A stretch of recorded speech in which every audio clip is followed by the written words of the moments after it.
Welcome to Podnutz Daily for July 29th, 2008.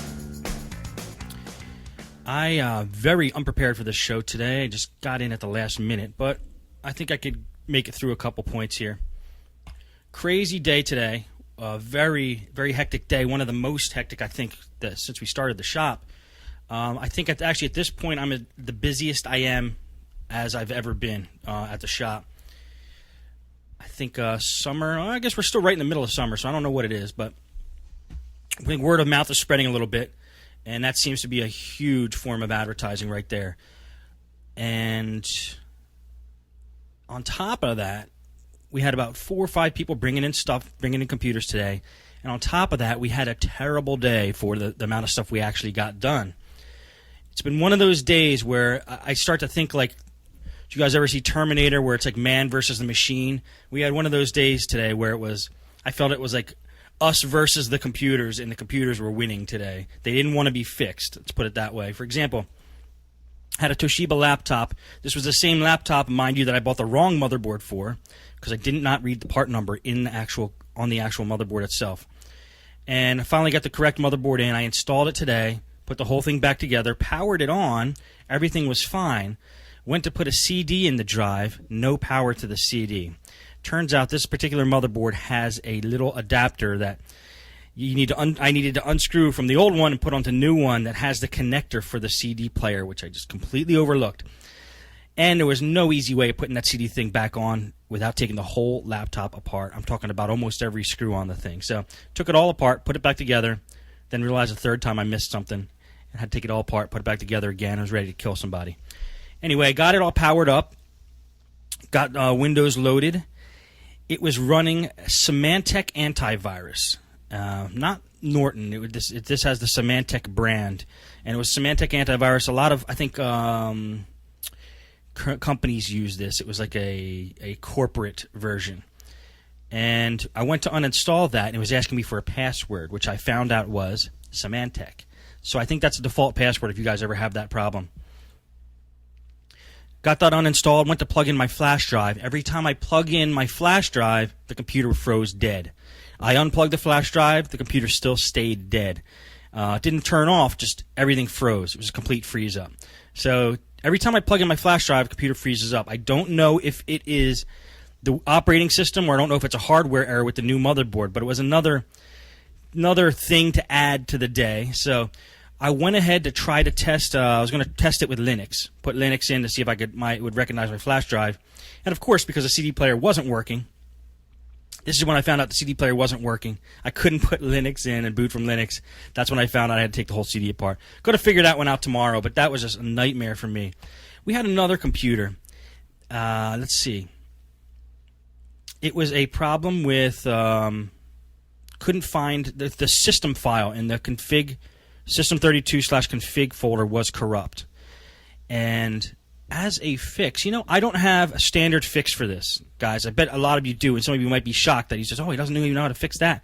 But check it out. It's there's a couple fixes on the internet that I found. One of them was copying the system file from the Windows repair folder to the System32/config folder. Well, we did that. Now the system wouldn't even boot at all. So we just ended up doing we actually ended up doing a reinstall on that machine. And would have liked to have done a Windows repair, maybe might have been a better thing to do on that. Anyway, I'd like to find a real solid solution for when the system file in the System32/config folder is corrupted. If you guys have any suggestions on that, definitely let me know.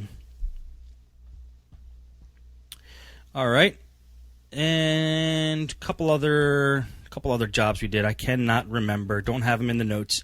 It was just one of those days, guys. While I'm thinking, I'm going to play a message from Chucker Norris, who is that's his name in the forums anyway, or I don't know if it's his name in the forums. That's his name in the chat room. He emailed me about a laptop screen, so I'm going to play his message now. Hey man, it's Kyle. I've been listening to you for a while.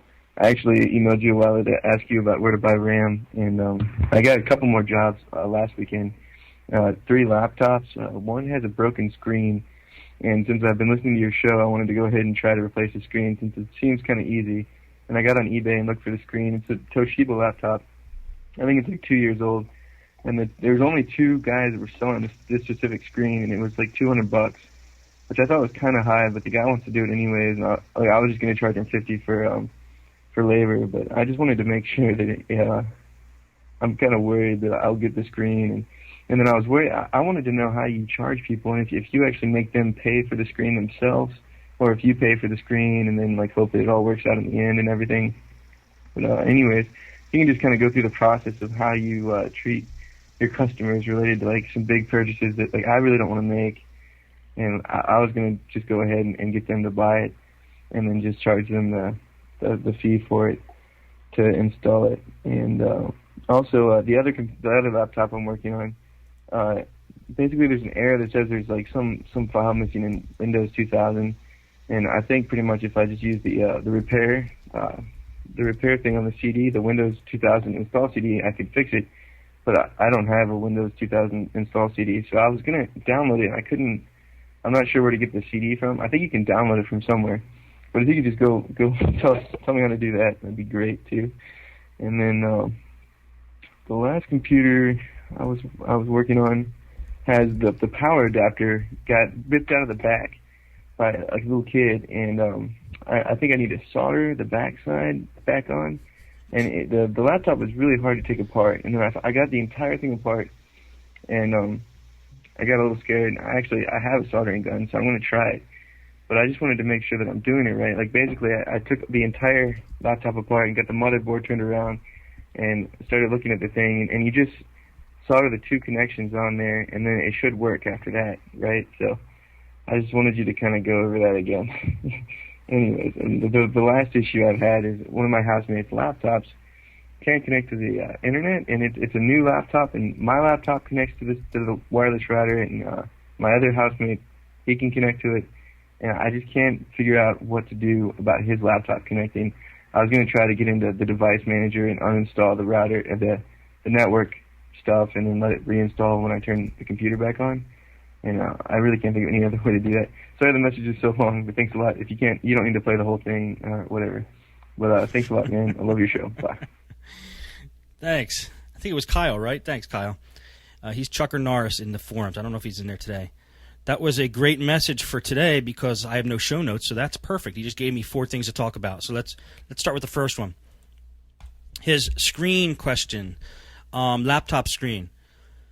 I will, when I need to buy a screen, I'll ask them for the model number. This will probably be over the phone, or even if they bring it in. I'll ask them for the model number of the computer, and then they'll tell me. I'll jump on eBay real quick and look at what my guy's charging. My guy's DVD Super 999, or I think his name is DVD Super 1.